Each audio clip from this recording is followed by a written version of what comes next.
सुरुवात करूयात देवीच्या संदर्भातून सुरू असलेल्या कुरघोडीच्या राजकारणात। ठाण्याच्या टेंभी नाक्यावरच्या देवीच्या महाआरतीवरून शिवसेना आणि शिंदे समर्थकांमध्ये राजकीय सामना रंगण्याची शक्यता आहे। कारण गुरुवारी शिवसेनेनं रश्मी ठाकरे यांच्या हस्ते टेंभी नाक्यावरील देवीची महाआरती आयोजित केली, तर त्याच वेळेला शिंदे समर्थकांच्याकडून सुद्धा महाआरती केली जाणार आहे।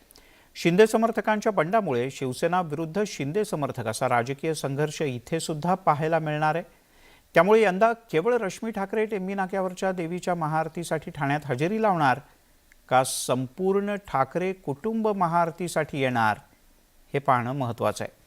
उद्याला दुपारी साधारण 3 वाजण्याच्या सुमारास रश्मी ठाकरे या ठाण्यात पोहोचतील, तर टेंभी नाक्यावरच्या देवीची संध्याकाळच्या आरतीची वेळ आहे 8 वाजताची।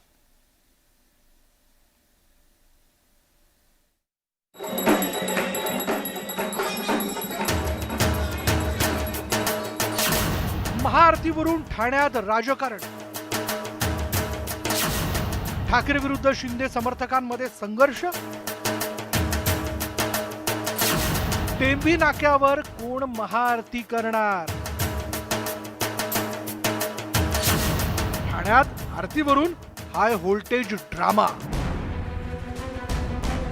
ठाण्यातील टेंभी नाक्यावर पुन्हा एकदा शिवसेना आणि शिंदे समर्थकांमध्ये राजकीय संघर्ष होण्याची चिन्हे आहेत। शिवसेना पक्षप्रमुख उद्धव ठाकरेंच्या पत्नी रश्मी ठाकरे या मुख्यमंत्र्यांच्या बालेकिल्ल्यात येऊन देवीची महाआरती करणार आहेत। आनंद दिघे यांनी टेंभी नाक्यावर सुरू केलेल्या नवरात्र उत्सवाला गुरुवारी रश्मी ठाकरे हजेरी लावणार आहेत। मात्र याच मुद्द्यावरून आता राजकीय वाद पेटलाय। कारण शिंदे समर्थकांनी 9 दिवसांची पूजा आणि महाआरतीचं आधीच नियोजन केलंय। त्यानुसार गुरुवारी माजी महापौर मीनाक्षी शिंदे यांच्या हस्ते देवीची महाआरती करण्यात येणार असल्याचं शिंदे समर्थकांचं म्हणणं आहे। तर इकडे शिवसेनेनंही त्याच दिवशी रश्मी ठाकरेंच्या हस्ते महाआरतीचं आयोजन केलंय। मला वाटत नाही की मुख्यमंत्र्यांकडनं कुठे रश्मी वहिनींना आमंत्रण गेलं असेल, तरी पण स्वागतच आहे रश्मी वहिनींचं या ठिकाणी। कारण देवीच्या ठिकाणी कुठलेही राजकारण स्वतः शिंदे साहेब देखील करणार नाही किंवा नगरसेविका आणि जिल्हा प्रमुख म्हणून मी देखील करणार नाही। कारण देवी ही सर्वांची आहे आणि भक्तांनी या देवी दर्शनाला आलं तर मला असं वाटतं कुठेच वावगं नाही आहे। पण आमची आरती ही पूर्वनियोजित आहे। उद्या कुठल्याही प्रकारचा वाद होणार नाही याची मला खात्री आहे। पण देवीच्या दरबारामध्ये कोण लहान आणि कोण मोठं हे कोण ठरवणार? देवीच्या समोर देवीचे सर्व भक्त समान आहेत। उद्या महाराष्ट्राच्या भाग्यलक्ष्मी देवीच्या दर्शनाला येणार आहेत आणि त्यामुळे वाद होण्याचा प्रश्नच नाही। मला खात्री आहे शिंदे गटाची जरी महाआरती असली तरी सन्मानाने तो गट सुद्धा रश्मीताईंचं स्वागत करेल। शिवसेना आणि शिंदे समर्थकांकडून एकाच वेळी महाआरतीचं आयोजन करण्यात आल्यामुळे राजकीय संघर्ष होण्याची शक्यता नाकारता येत नाही। दरम्यान महाआरतीवेळी राजकीय शक्ती प्रदर्शन न करण्याची भूमिका शिंदे समर्थकांनी घेतली आहे। असं काहीच होणार नाही, कारण हे देवाचं स्थान आहे आणि तिथे तुम्ही बघाल तर शिंदे गट कधीच अशा प्रकारचं वागणूक करणार नाही। कारण मुळात मुख्यमंत्र्यांची शिकवण अशी आणि धर्मवीरांच्या तालमीत ते वाढलेले आहेत। त्यामुळे देवाच्या ठिकाणी कुठलं राजकारण होऊन देणार असं मला वाटत नाही की आम्ही देखील करू म्हणून। आजवर ठाकरे परिवार न चुकता ठाण्याच्या टेंभी नाक्यावरील नवरात्र उत्सवाला हजेरी लावत आला। मात्र यंदा परिस्थिती वेगळी आहे। शिंदे समर्थकांच्या बंडामुळे शिवसेना विरुद्ध शिंदे समर्थक असा राजकीय संघर्ष पेटलाय। त्यामुळे यंदा केवळ रश्मी ठाकरे टेंभी नाक्यावरील देवीच्या महाआरतीसाठी ठाण्यात हजेरी लावणार की संपूर्ण ठाकरे कुटुंबाच्या हस्ते महाआरती होणार हे गुरुवारी स्पष्ट होईल। अजित मांढरे, न्यूज 18 लोकमत, ठाणे।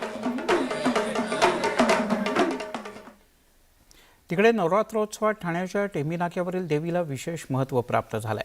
उद्या रश्मी ठाकरे टेंभी नाक्याच्या देवीचं दर्शन घेतील। मात्र त्या येण्याआधीच शिवसेनेचे विरोधी पक्षनेते अंबादास दानवे, खासदार राजन विचारे, सचिव मिलिंद नार्वेकर यांनी देवीचं दर्शन घेतलं। आजवर ठाकरे परिवार न चुकता ठाण्याच्या टेंभी नाक्यावरच्या नवरात्रोत्सवाला हजेरी लावत आलाय। यंदा मात्र परिस्थिती थोडी वेगळी आहे। शिंदे समर्थकांच्या बंडामुळे शिवसेना विरुद्ध शिंदे समर्थक असा राजकीय संघर्ष राज्यात सर्वत्र पाहायला मिळतोय। आपण मिलिंद नार्वेकर यांनी सपत्नीक देवीची पूजा केली त्यावेळची ही दृश्य पाहतो आहोत।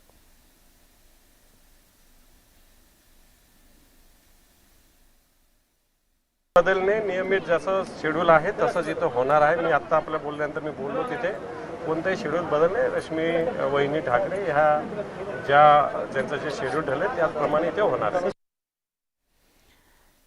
देवीच्या चरणी कोणत्याही प्रकारचा वादविवाद, राजकारण आणि अन्य काहीही होणार नाही अशी अपेक्षा सगळेच जण व्यक्त करतात. राजन विचारे यांनी सहकुटुंब सहपरिवार जाऊन आज देवीचं दर्शन घेतलं. राजन विचारे हे उद्धव ठाकरे यांच्याबरोबर आहेत.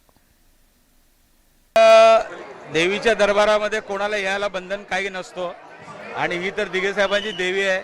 या ठिकाणी उद्या आदरणीय रश्मीताई ठाकरे या इथे दर्शनाला इथे येणार आहेत आणि मला वेळ अजून माहिती नाही, परंतु येणार आहेत उद्या. बातमी शिंदे आणि उद्धव ठाकरे समर्थकांच्या दसरा मेळाव्याची. ज्याच्या दसरा मेळाव्याला गर्दी जास्त तीच खरी शिवसेना असं सांगून शिंदे समर्थकांनी थेट उद्धव ठाकरे यांना एक प्रकारे आव्हान दिलंय. खरी शिवसेना कोणाची याचा फैसला कोर्टात होण्याआधीच मुंबईत 5 तारखेला दसऱ्याच्या मेळाव्यात होईल असं शिंदे समर्थकांना वाटतं. स्वतः मुख्यमंत्री एकनाथ शिंदे यांनी 3 लाख शिवसैनिक बीकेसीच्या मेळाव्याला येणार असल्याचं म्हटलंय. शिंदे समर्थकांनी दिलेल्या आव्हानामुळे उद्धव ठाकरे यांना आता दसरा मेळाव्याला 3 लाखपेक्षा जास्त शिवसैनिक गोळा करावे लागतील. त्यामुळे कोर्ट निर्णय देईल तो देईल, पण दसरा मेळाव्यातच खरी शिवसेना कोणाची याचा फैसला होणार का याची चर्चा सुरू झाली. असं कोणाला कोठा कुठला दिलेला नाही. स्वतःच लोक ग्रामीण भागातून महाराष्ट्रातून स्वतःच सगळे येतील आणि मग शिवसेना कुणाची त्याचा निर्णय मला वाटतं न्यायालयामध्ये लागण्याच्या आधीच दसऱ्याला 5 तारखेला लागेल असं मला तरी वाटतं. जो विचार आहे बाळासाहेबांचा हे कायम ठेवणार असेल. आज तर आम्ही कोणालाही बोलवलेलं नाही आहे आणि आपण विचारलं की कोणाला बोलवण्यात येणार का, कोणाला बोलवावं, हा सर्वस्वी शिंदे साहेबांचा अधिकार असतो आणि त्यांनी कुठल्याही पाहुण्यांना बोलवलं तर त्यांचं स्वागत असेल. कारण मात्र एकच माझं म्हणणं आहे की ते हिंदुत्वाचा विचार मानणारे पाहुणे असावे, हे मात्र काळजी घेतली गेली पाहिजे. नाहीतर इतर लोक ज्यांनी हिंदुत्वाचा विचार सोडलेला आहे त्यांना काँग्रेस आणि राष्ट्रवादीच्या विचारांचं जर सोनं लुटायचं असेल तर ते बाळासाहेबांच्या विचाराशी सुसंगत होणार नाही, एवढंच मला या निमित्ताने सांगायचं. राज्यातल्या सत्ता संघर्षाची सर्वोच्च न्यायालयातली सुनावणी काहीशी लांबणीवर पडली आहे. आता ही सुनावणी दिवाळीनंतर होणार आहे. राज्यातल्या सत्ता संघर्षावर 5 नोव्हेंबरला राज्यातल्या सत्ता संघर्षावर 1 नोव्हेंबरला 5 न्यायमूर्तींच्या खंडपीठापुढे सुनावणी होईल. 16 आमदारांच्या अपात्रतेसह इतर विविध मुद्द्यांवर यावेळेला दोन्ही बाजूचे वकील आरोप प्रत्यारोप करतील, आपापले दावे मांडतील. दरम्यान मंगळवारी सर्वोच्च न्यायालयात झालेल्या सुनावणीत शिवसेना पक्षचिन्हाच्या बद्दल सुनावणी घेण्यास निवडणूक आयोगाला सर्वोच्च न्यायालयानं परवानगी दिली. त्यामुळे खरी शिवसेना उद्धव ठाकरेंची की एकनाथ शिंदेंची याचा निर्णय निवडणूक आयोग घेणार आहे.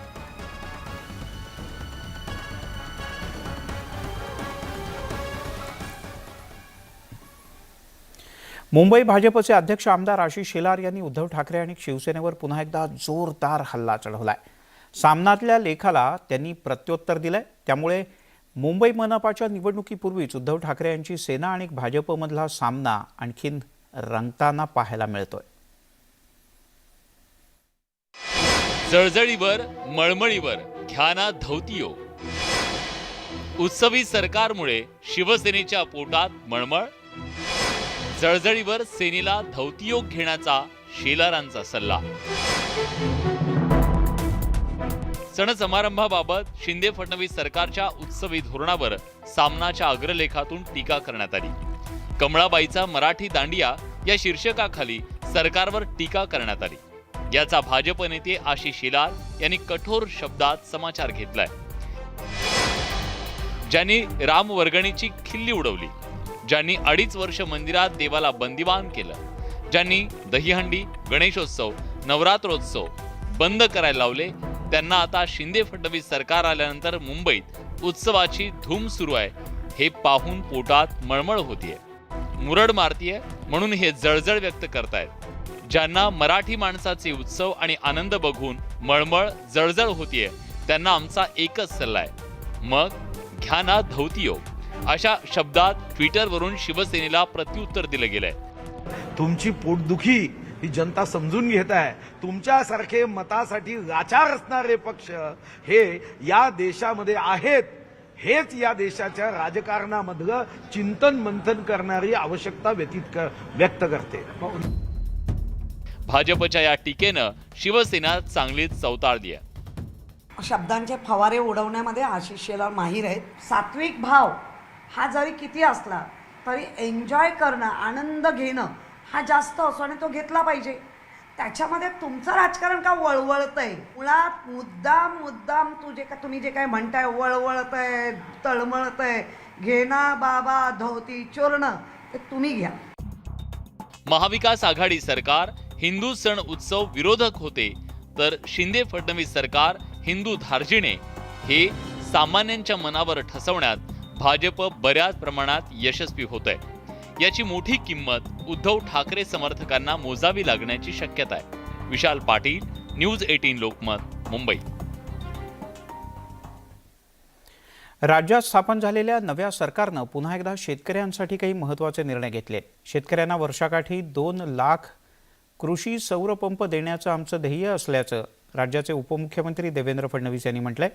या पार्श्वभूमीवर केंद्र सरकारच्या योजनेतून 1 लाख कृषी सौर पंप बसवले जाणार आहेत. दुसरीकडे महापारेषण कंपनीच्या माध्यमातून मोठे प्रकल्प उभारण्याचं सुद्धा नियोजन सुरू आहे, जेणेकरून वीज निर्मितीच्या खर्चात कपात व्हायला मदत होईल. त्यामुळे शेतकऱ्यांना आता मोठा दिलासा मिळू शकतो.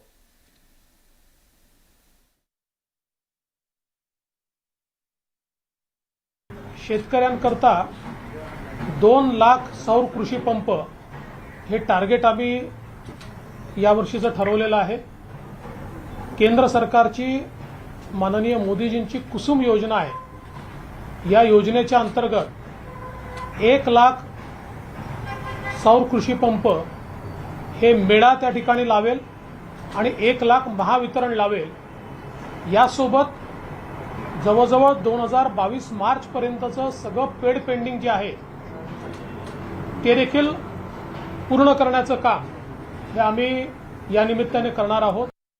जे महानिर्मिती कंपनी आहे, या महानिर्मिती कंपनीमध्ये आपला जो काही निर्मितीचा खर्च आहे तो कमी कसा करता येईल, जनरेशन कॉस्ट, या संदर्भातल्या उपाययोजना आम्ही करतो. महापारेषण जी कंपनी आहे याच्या माध्यमातून मोठ्या प्रमाणात इन्फ्रास्ट्रक्चर आपण तयार करतो आहोत. या सगळ्या गोष्टींचा आढावा हा त्या ठिकाणी आपण घेतलेला आहे. त्यात कसे सुधार करता येतील हा प्रयत्न देखील आपण केला आहे आणि याचा एक रोडमॅप आज आम्ही तयार केला आहे. वळूयात पुढच्या बातमीकडे. भाजपच्या नेत्या पंकजा मुंडे यांनी राजकीय घराणेशाही आणि पंतप्रधान नरेंद्र मोदी यांच्याविषयी केलेल्या एका वक्तव्यावरून नवा वाद सुरू झालाय. पंतप्रधानांना राजकीय घराणेशाही संपवायची आहे. आपण जर जनतेच्या मनामध्ये राज्य केलं तर नरेंद्र मोदीही आपल्याला राजकारणातून संपवू शकणार नाहीत, असं वक्तव्य त्यांनी केलं होतं. यावरूनच वाद सुरू झालाय. मोदींविषयी पंकजा मुंडेंचं मोठं विधान, ते वक्तव्य अनवधानानं की जाणीवपूर्वक? पंकजा मुंडेंच्या विधानामुळे एकच खळबळ. मोदीजींना वंशवादाचं राजकारण संपवायचं आहे. त्याचा अर्थ असा नाही की वंशवाद म्हणजे कुणीच, मी पण वंशवादाचं प्रतीक आहे, पण मला संपवू नाही शकत कोणी. म्हणजे मोदीजी पण संपवायला ठरवले तर संपवू नाही शकणार जर मी तुमच्या मनामध्ये राज्य केलं तर, तुमच्या जीवनामध्ये मी चांगलं करू शकले तर. भाजप नेत्या पंकजा मुंडेंच्या या वक्तव्यामुळे राजकीय वर्तुळात मोठी खळबळ उडाली आहे. राजकीय घराणेशाहीवर बोलताना पंकजा मुंडेंनी हे विधान केलं होतं. मात्र त्यांनी एक प्रकारे पंतप्रधान नरेंद्र मोदींनाच थेट आव्हान तर दिलं नाही ना, अशी राजकीय वर्तुळात चर्चा सुरू झाली आहे. कुणी काय बोलावं हा ज्याचा त्याचा प्रश्न आहे. ते जर त्यांच्याच देशाच्या सर्वोत्तम नेत्याच्या बाबतीमध्ये असं बोलत असतील तर मी त्यामध्ये काय बोलावं? हा प्रश्न त्यांनी का बोलल्या हे आपणच त्यांना विचारलं तर कालच्या मोदी साहेबांच्या बाबतीमध्ये त्यांनी जे स्टेटमेंट केलं त्याच्याही वेगळ्या प्रकारचं आणखी स्टेटमेंट त्यांना विचारल्यावर आपल्याला कळेल. मोदीजींकडे टीकेनं जर पाहिलं असेल तर ते दुर्दैवी आहे, परंतु भावनेच्या आहारी जर तसे असं अनेकदा म्हणतो ना की कोई भी आओ, मला कोणी पराभूत करू शकत नाही, अशा स्वरूपाच्या भावनेतनं जर म्हटलं असेल तर मला वाटतं की ती तिची भावना असेल. मोदीजींचा अवमान करणं किंवा अपमान करणं हे त्याच्या मनामध्ये नसेल. पंकजा मुंडेंच्या त्या वक्तव्यानंतर आता भाजपला सारवासारव करण्याची वेळ आली आहे. तर आपल्या विधानाचा विपर्यास करण्यात आल्याचा खुलासा पंकजा मुंडे यांनी ट्विट करून केलाय. माननीय मोदीजींबद्दल त्यांनी तसं म्हटलेलं नाही. ते पूर्ण मी क्लिप ऐकलेल्या, पूर्ण भाषण ऐकले. त्यांनी वंशवादावर बोलताना हे केलं. परंतु जो माणूस सर्वसामान्य जनतेच्या मनात असेल त्याला कोणी संपूर्ण ओघाओघानं तो विषय मोदीजींचा असल्यामुळे त्याला तो जोडला गेला. परंतु त्यांच्या मनात तसे काहीही नाही. पण मला समजवू नाही शकत कोणी, म्हणजे मोदीजी पण संपवू नाही शकणार जर मी तुमच्या मनामध्ये राज्य केलं तर. खरं तर पंकजा मुंडेंच्या वक्तव्यावरून वाद होण्याची ही काही पहिलीच वेळ नाही. यापूर्वीही वाद रंगल्याचं पाहायला मिळालं होतं. विधान परिषदेच्या निवडणुकीवेळीही त्यांच्या वक्तव्यावरून अशाच प्रकारे वाद रंगला होता. त्यांना विधान परिषदेची उमेदवारी मिळेल अशी त्यांच्या समर्थकांना अपेक्षा होती. मात्र भाजपनं पंकजा मुंडेंना उमेदवारी दिली नाही. त्यामुळे नाराज झालेल्या मुंडे समर्थकांनी आंदोलन केलं होतं. आता वंशवादावरून केलेल्या वक्तव्यामुळे नव्या चर्चेला तोंड फुटलंय. पंकजा मुंडेंनी या प्रकरणी स्पष्टीकरण दिलेलं असलं तरी त्यांच्या वक्तव्यावरून राजकीय वर्तुळात उलटसुलट चर्चा सुरू झाली आहे. Bureau report, news 18 Lokmat.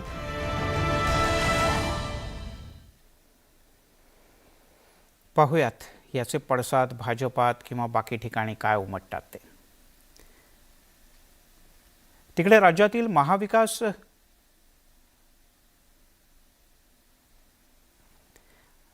महाविकास आघाडी सरकार सत्तेतून पायउतार झाल्यानंतर या सरकारच्या भवितव्याविषयी प्रश्नचिन्ह निर्माण झाले. अशातच राहुल गांधी यांची देशव्यापी भारत जोडो यात्रा महाराष्ट्रात येणार आहे. या यात्रेमध्ये एनडीए वगळता विविध राजकीय पक्षांनी सहभाग नोंदवलाय. आता महाविकास आघाडीतील सहकारी पक्ष म्हणून शिवसेना सुद्धा भारत जोडो यात्रेत सहभागी होण्याची शक्यता वर्तवली जाते. भारत जोडो यात्रेत शिवसेना सहभागी होणार. काँग्रेसच्या भारत जोडो यात्रेत सेनेचा झेंडा. काँग्रेसच्या पायघडा, सेनेची सावध भूमिका. राहुल गांधींच्या नेतृत्वात देशव्यापी भारत जोडो यात्रा सुरू असताना मुंबईत 2 ऑक्टोबरला गांधी जयंतीच्या दिवशी भारत जोडो यात्रा काढण्याचा काँग्रेसने निर्धार केलाय. काँग्रेसच्या या भारत जोडो यात्रेत शिवसेनेच्या उद्धव ठाकरेंचे समर्थक सहभागी होण्याची शक्यता आहे. भाजप वगळता सर्वच पक्षांच्या कार्यकर्त्यांनी मुंबईतल्या भारत जोडो यात्रेत सहभागी व्हावं असं आवाहन काँग्रेस प्रदेशाध्यक्ष नाना पटोलेंनी केलंय. अनेक कम्युनिस्ट पक्ष असतील, अनेक सिव्हिल सोसायटी असतील, सगळ्यांनी आम्ही दौऱ्यामध्ये येतो अशा पद्धतीचं त्यांनी आम्हाला पत्र पाठवलेलं आहे. याचंही मीटिंग घेतोय. राज्याच्या जितके काही राजकीय पक्ष असतील भाजप सोडून त्या सगळ्यांना आम्ही निमंत्रण पण देऊ. शिवसेनेनं काँग्रेसच्या या प्रस्तावावर थोडी सावध भूमिका घेतली आहे. भारत जोडो यात्रेत सहभागी होण्याबाबत उद्धव ठाकरे निर्णय घेतील अशी सावध भूमिका सेनेच्या नेत्यांनी घेतली आहे. मामी जरी प्रवक्ती असली, उपनेती असली तरी त्याचा सर्वस्व निर्णय हा उद्धवजी बाळासाहेब ठाकरेच घेतील. भारत जोडो यात्रेतल्या सहभागाबाबत शिवसेनेच्या नेत्यांशी काँग्रेसची चर्चा सुरू आहे. उद्धव ठाकरे समर्थक काय निर्णय घेतात याकडे मुख्यमंत्री एकनाथ शिंदेंचंही बारीक लक्ष आहे. त्याच्यावर मी नंतर प्रतिक्रिया देईन नक्कीच. परंतु राज्यामध्ये आज एक सर्वसामान्य लोकांचं सरकार स्थापन केलं. आम्ही शिवसेना भाजप युतीचं, आणि हे राज्याला पुढे घेऊन जाईल. महाविकास आघाडीच्या अस्तित्वाचंही अजून काही खरं नाही. सगळं तळ्यात मळ्यात आहे. भाजप आणि शिंदे समर्थकांकडून उद्धव ठाकरेंच्या हिंदुत्वावर प्रश्नचिन्ह उपस्थित केलं जात आहे. या पार्श्वभूमीवर शिवसेना भारत जोडो यात्रेत सहभागी होणार की नाही याबाबत उत्सुकता निर्माण झाली आहे. लक्ष्मण घाटोळ आणि कुंदन जाधवसह विशाल पाटील, न्यूज 18 लोकमत, मुंबई. ब्रेकनंतर आपल्या सगळ्यांचं पुन्हा एकदा स्वागत. आपण पाहताय दिवसभराच्या बातम्या.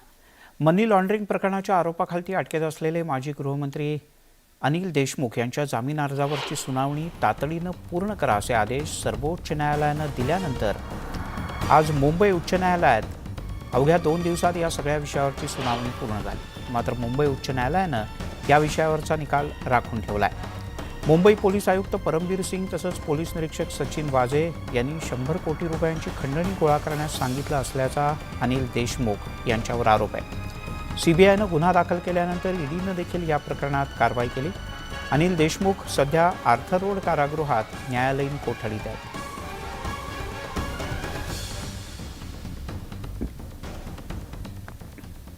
राज्याच्या पालकमंत्र्यांची यादी जाहीर झाल्यानंतर देवेंद्र फडणवीस यांनी स्वतःकडे 6 जिल्ह्यांच्या पालकमंत्रीपदाची जबाबदारी ठेवली.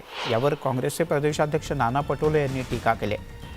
प्रत्येक जिल्ह्याला कसा वेळ देणार, मंत्री काय स्पायडरमॅन आहे का, अशा शब्दात त्यांनी फडणवीस यांच्यावर टीका केली. या पद्धतीनं भाजप लोकशाहीची थट्टा करतंय असंही नाना पटोले म्हणाले.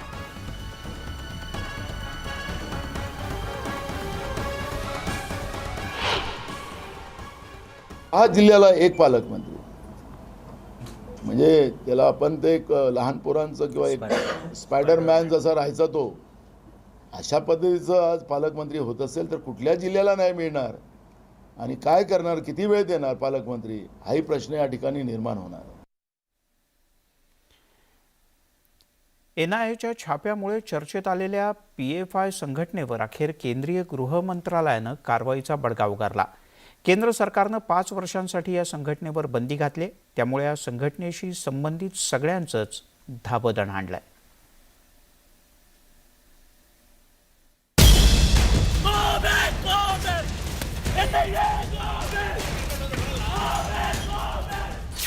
PFI वर केंद्राकडून 5 वर्ष बंदी. PFI सह 8 संघटनांवर बंदी. बंदीमुळे PFIचं धाबं दणाणलं.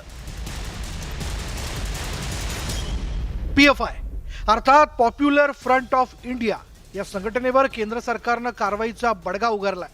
PFIला केंद्र सरकारनं बेकायदेशीर घोषित केलंय. PFI वरील बंदी 5 वर्षांसाठी असणार आहे. गेल्या काही दिवसांपासून केंद्रीय तपास यंत्रणांनी PFIच्या देशभरातील कार्यालयांवर छापे घातले. तसंच काही पदाधिकाऱ्यांना अटक करण्यात आली होती. या छापा कारवाईनंतर केंद्रीय गृह मंत्रालयानं बंदीची कारवाई केली आहे. PFI सारख्या ज्या देशविघातक आणि देशद्रोही संघटना आहेत, या देशासाठी धोकादायक आहे आणि म्हणून अशा लोकांचा चोख बंदोबस्त केला पाहिजे. जे घोषणा ज्यांनी दिलेली आहे त्यांच्यावर कठोर कारवाई करण्याचा निर्णय राज्य सरकारने घेतलेला आहे आणि ही जी काही बंदी आहे ती योग्य आहे.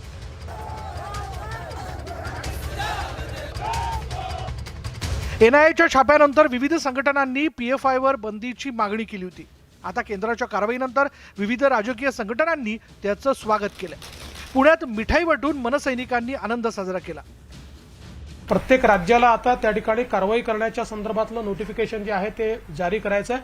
महाराष्ट्रातही आम्ही त्या संदर्भातली कारवाई करू. आम्ही PFI आणि त्याच्याशी संबंधित ज्या 6 संघटना आहेत ज्यांच्यावर बंदी घातलेली आहे त्याच्यावर पूर्णपणे त्यांना त्या ठिकाणी बंद करण्याची कारवाई केली. देशाची सुरक्षा आणि अखंडतेला धोका निर्माण होईल अशा कारवाया PFI कडून केल्या जात असल्याचा आरोप केंद्रीय गृह मंत्रालयाने केलाय.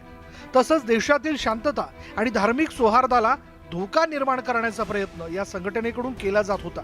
शिवाय दहशतवादाचं समर्थन केलं जात होतं. पाकिस्तानची गुप्तचर संस्था ISIशीही PFIचा संबंध असल्याचं वारंवार स्पष्ट झाल्याचा दावाही करण्यात आला. या सगळ्या पार्श्वभूमीवर केंद्रीय गृह मंत्रालयानं PFI सह एकूण 8 संघटनांवर बंदी घातली आहे. Bureau report, news 18 Lokmat. त्यामुळे अधिक कठोर कारवाई आणि कठोर कारवाई याच गोष्टी फक्त अपेक्षित आहेत. लग्न जमवणं हा सध्या अनेकांचा व्यवसाय बनला आहे. पण या लग्नाच्या बाजारात काही दलालांनी आता थेट सिंधुताई सपकाळ यांच्या संस्थेच्या नावानं लोकांना फसवायला सुरुवात केल्याचा धक्कादायक प्रकार समोर आलाय. पाहुयात नेमकं काय घडलंय. लग्नासाठी मुलगी हवी, पैसे पाठवा. ऑनलाईन फसवणुकीचा नवा गोरखधंदा. फसवणुकीसाठी सिंधुताई सपकाळांचं नाव. अनाथालयाच्या नावानं घातला जातोय ऑनलाईन गंडा. अनाथांची माय अर्थात दिवंगत सिंधुताई सपकाळ यांचं समाजकार्य कुणाला माहीत नाही. त्यांनी आजवर शेकडो अनाथ मुलामुलींना केवळ आश्रयच दिला नाही तर त्यांची लग्नही लावून दिली. अगदी माईच्या पश्चात सुद्धा हे समाजकार्य त्यांच्या संस्थेकडून अविरतपणे सुरू आहे. पण काही सायबर भामट्यांनी आता थेट माईंच्या संस्थेच्याच नावानं लोकांना लुबाडायला सुरुवात केली आहे आणि या फसवणुकीचे पुरावे सुद्धा समोर आले आहेत. सायबर भामटे सध्या आता लोकांना फसवल्यात या ताईंच्या संस्थेच्या नावाने. म्हणजे आम्ही तुम्हाला ताईंच्या संस्थेतल्या मुली देतो, मध्यस्थी करतो आणि त्यासाठी तुम्ही आम्हाला प्रवास खर्च द्या, बॉन्डसाठी पैसे द्या, असं करून 10 ते 15,000 रुपये उकळत आहेत. अशा किमान 15-20 तक्रारी ताईंकडे ऑफिशियली, ताईच्या संस्थेकडे ऑफिशियली रजिस्टर झालेल्या आहेत. या दलालांची मोडस ऑपरेंडी चक्रावणारी आहे. आमच्याकडे लग्नाच्या मुली आहेत, पण त्यासाठी मला तुम्ही प्रवास खर्च आणि माईंच्या संस्थेसोबत रीतसर करार करण्यासाठी 10 ते 11,000 ऑनलाईन पाठवा असा रीतसर फोनच हे भामटे करतात.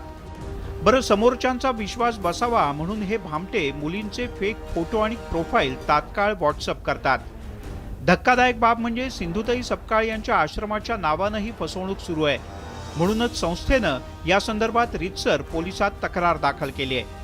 मला असं आवाहन करायचं आहे सगळ्यांना की कृपया कुठल्याही अशा गोष्टीला बळी पडू नका. म्हणजे जर कोणी तुमच्याकडे माईंच्या संस्थेला मदत करायची आणि मी माईंच्या संस्थेत आलोय असं कुणी जर म्हटलं तर कृपया त्यावर विश्वास ठेवू नका.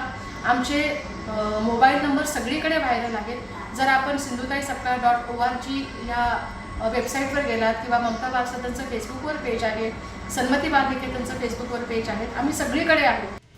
विशेष म्हणजे माईंच्या संस्थेत आता एकही लग्नाची मुलगी नाही. गेल्या मे महिन्यात 9 मुलींची लग्न संस्थेनं सामुदायिक विवाह सोहळ्यात लावून दिली. त्यामुळे कुणी संस्थेच्या नावानं फसवणूक करत असेल तर तात्काळ आमच्याशी संपर्क साधावा किंवा पोलिसात तक्रार करावी असं आवाहन करण्यात आलंय. आम्ही जेव्हा लग्नाची प्रोसेस करतो तेव्हा असं कोणाकडून एकही रुपया घेत नाही. कुठलाही प्रवास खर्च किंवा कुठल्या बॉन्ड पेपरवर सह्या असं काहीही होत नाही. रीतसर घरी जाऊन व्यवस्थितरित्या घरगुती पद्धतीने बोलणं, बघणं, पसंती सगळं स्टेप वाईज होतं. सो आम्ही कोणत्याही प्रकारे आत्ता तरी संस्थेमध्ये लग्नाचा वयोगट नाही आहे. संस्थेमध्ये खूप मोठा विवाह सोहळा माई गेल्यानंतर 3 ते 4 महिन्यांनी पार पडला. माईंच्या संस्थेचे CEO विनय सपकाळ यांनी यासंबंधीचं आवाहन सोशल मीडियावरून सुद्धा केलंय. त्यामुळे तुमच्या आजूबाजूला सुद्धा अशी अनाथ मुलींच्या नावानं फसवणूक होत असेल तर तात्काळ पोलिसात तक्रार करा. व्हिडिओ जर्नलिस्ट गणेश कदमसह चंद्रकांत फुंदे, न्यूज 18 लोकमत, पुणे. आपण पाहताय दिवसभराच्या बातम्या. गानसम्राज्ञी लता मंगेशकर यांच्या 93व्या जयंतीच्या निमित्तानं आज अयोध्येमध्ये एका चौकाला त्यांचं नाव देण्यात आलं. पंतप्रधान नरेंद्र मोदी यांच्या हस्ते या चौकाचं व्हर्च्युअल उद्घाटन करण्यात आलं. या चौकात तब्बल 40 फूट लांबीच्या वीणेची मूर्ती ठेवण्यात आली.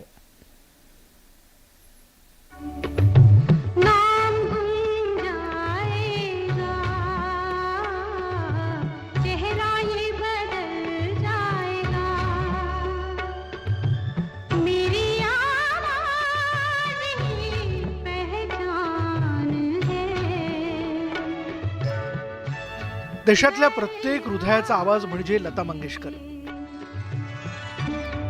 प्रत्येक देशवासियांचं श्रद्धेचं स्थान म्हणजे अयोध्या.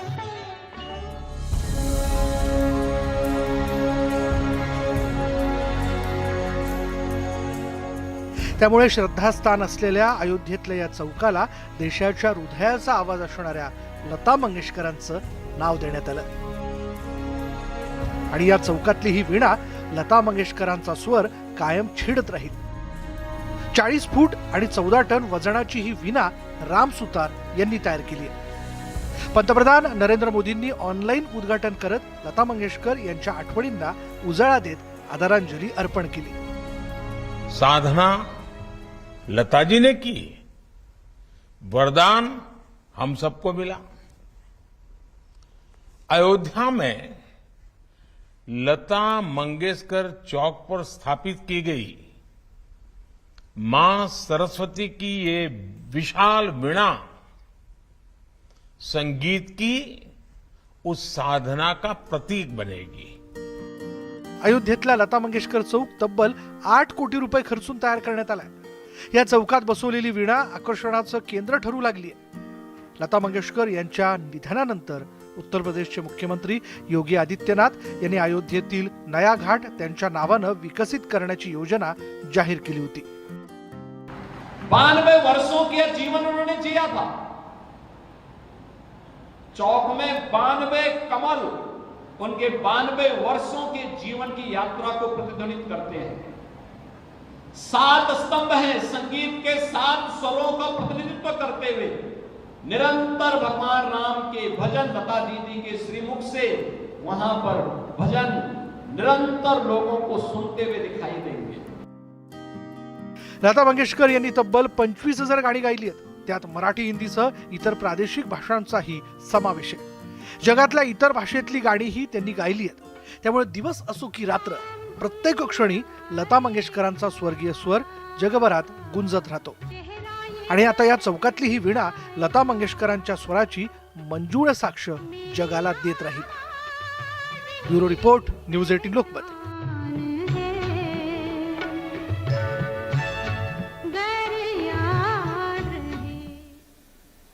आज लता दीदींची जयंती आणि त्यांचे स्वर जोपर्यंत हे जग अस्तित्वात आहे तोपर्यंत कायमच आपल्या सोबत राहतील. वळूयात पुढच्या काही बातम्यांकडे.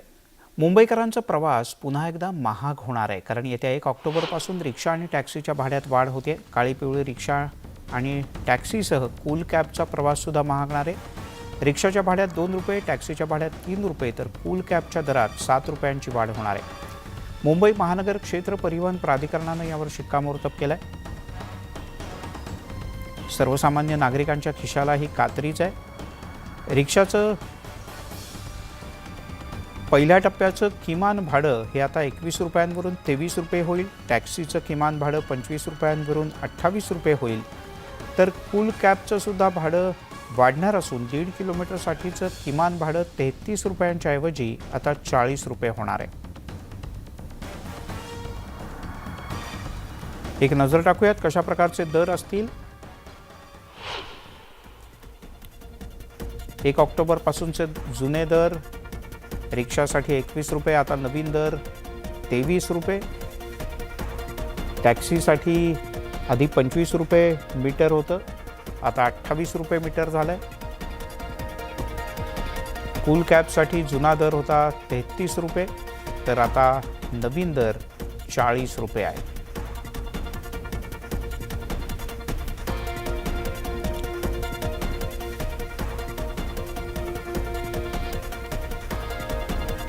वळूयात पुढच्या बातमीकडे. एक महत्त्वाची बातमी. देशातील 3 महत्त्वाच्या रेल्वे स्थानकांचा पुनर्विकास करण्यात येणार आहे. यात राजधानी नवी दिल्ली रेल्वे स्थानक, मुंबईतील छत्रपती शिवाजी महाराज टर्मिनस आणि अहमदाबाद रेल्वे स्टेशनचा पुनर्विकास करण्यात येईल. यासाठी केंद्र सरकारकडून 10,000 कोटी रुपयांचा निधी मंजूर करण्यात आला आहे. पंतप्रधान नरेंद्र मोदी यांच्या अध्यक्षतेखाली केंद्रीय मंत्रिमंडळाची बैठक झाली. या बैठकीत हा महत्त्वपूर्ण निर्णय घेण्यात आला. रेल्वे स्थानकाचा पुनर्विकास केल्यानंतर रेल्वे स्थानकांचं रूपडं पूर्णपणे बदलेल. विमानतळासारखं स्वरूप रेल्वे स्थानकाला प्राप्त होईल. त्यामुळे केंद्र सरकारच्या या निर्णयाचं स्वागत होत आहे. मैं रेलवे स्टेशन के विकास का महत्वपूर्ण स्थान हूं और स्टेशन डेवलपमेंट को लेकर आज महत्वपूर्ण निर्णय लिया गया है. और ये भी 3 ऐसे बड़े रेलवे स्टेशन, नई दिल्ली का हो जो देश की राजधानी है, या छत्रपति शिवाजी महाराज टर्मिनस मुंबई हो, या अहमदाबाद रेलवे स्टेशन हो, इनके रीडेवलपमेंट के लिए 10,000 करोड़ रुपए का निवेश को मंजूरी दी है. आणि आता एक वेगळी बातमी. मोबाईल आणि टीव्हीमधून लहान मुलांची आणि काही प्रमाणात मोठ्यांची सुद्धा सुटका कशी करायची हा सध्या सगळ्यांच्याच समोरचा प्रश्न. यावर सांगली जिल्ह्यातल्या कडेगाव तालुक्यातल्या मोहिते वडगाव या एका छोट्याशा गावानं एक उत्तम उपाय शोधला. हा उपाय इतका गुणकारी आहे की याची अंमलबजावणी खरं तर देशभरात करण्याची गरज आहे.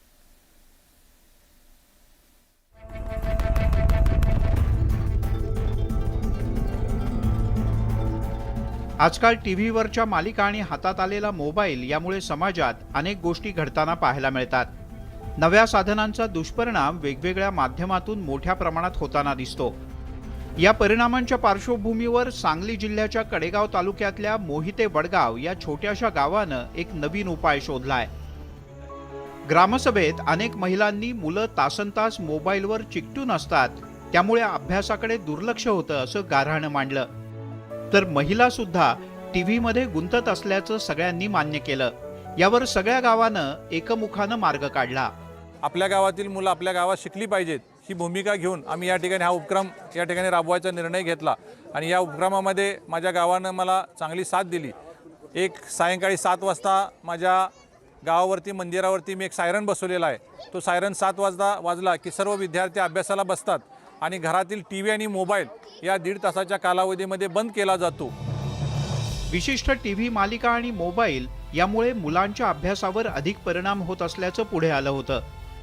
आणि यावर पर्याय म्हणून गावानं एकमुखानं टीव्ही आणि मोबाईल 1.5 तास बंद करण्याचा निर्णय घेतला.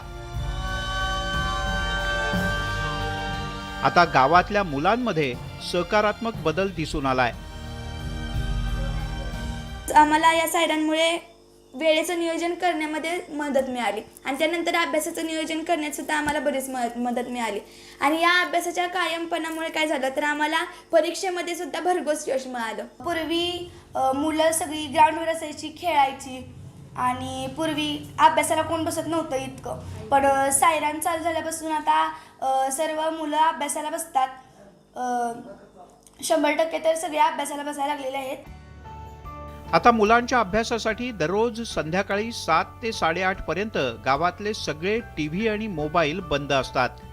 या वेळेत मुलं घराबाहेर पडणार नाहीत याची खबरदारी घेण्याची जबाबदारी पालकांच्या बरोबरच गावातील शिक्षक, अंगणवाडी सेविका, ग्रामसेवक असे सगळेच जण घेतात.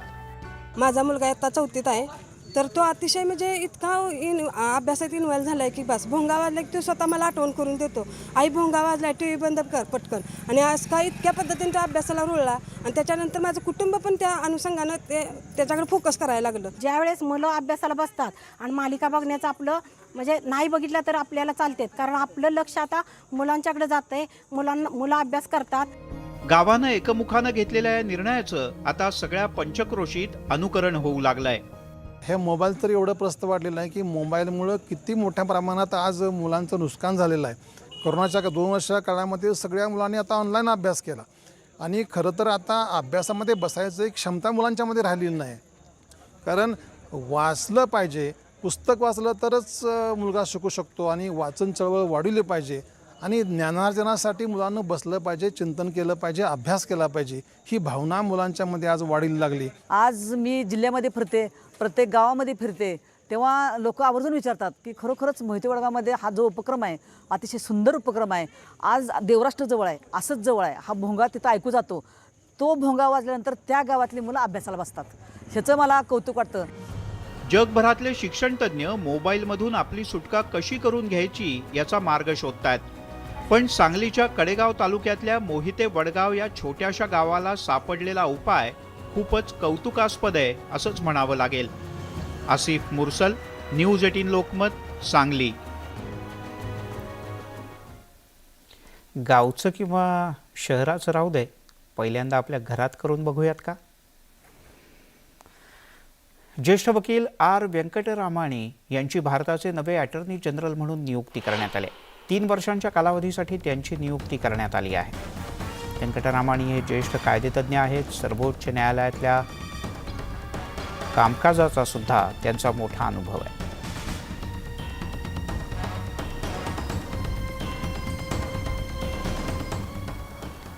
आणि आता जाता जाता काही खास. भारताचे संरक्षण मंत्री राजनाथ सिंह आसामच्या दौऱ्यावर होते. भारतीय लष्करातील जवानांची त्यांनी भेट घेतली. राजनाथ सिंह यांच्यासोबत आर्मी प्रमुख जनरल मनोज पांडे हे देखील होते. जवानांनी यावेळेला राजनाथ सिंह यांच्या समोर बॉर्डर सिनेमातलं संदेशे आते है हे गीत